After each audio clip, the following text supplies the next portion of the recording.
My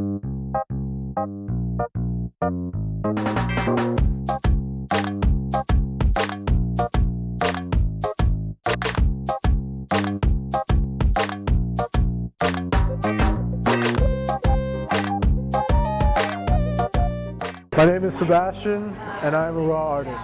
This is a pretty recent endeavor for me. I just started probably around 2 years ago when I found a camera in my closet that belonged to my older brother. The camera was about 20 years old, a manual Nikon camera.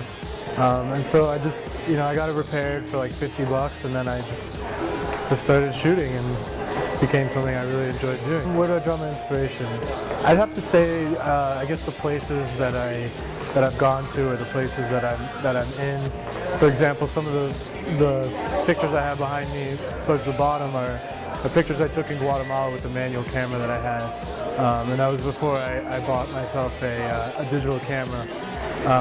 And so those photos really I drew the inspiration from what I was seeing. It just sort of came out of it. Well, this picture right here, this is probably one of my favorites. It's a 10 by 10 print of Tikal in Guatemala. I took it on my birthday this past year. We were there in Guatemala traveling around, and I just was able to capture a really cool picture that made it sort of look, I guess, authentic at some level. Just the colors, it's very dark, and so yeah, it looks very authentic, almost like a painting. So I really like that. This is probably one of my favorites as well. It's definitely an action shot. Subway performers doing breakdancing, and I was on the train coming back from Queens, and these kids were like, "Hey, you should take pictures of us," and I was like, "All right, cool," and they started dancing and everything, and it was just cool to see the facial expressions and sort of the posture of all the people around them. So I thought that was really interesting.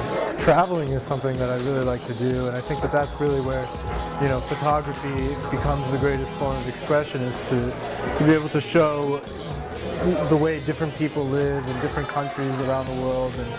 And I studied anthropology in college. I just recently graduated, so I see photography as a way of, sort of showing people as they are, without any sort of written or verbal,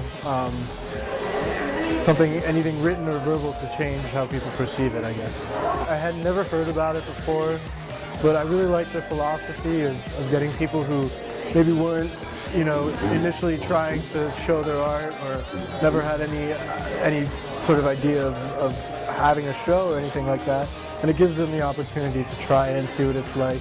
And this place is really, really interesting looking. There's a lot of good artists here. And it's really broad, which is great, because you get to see a lot of different things from fashion to photography.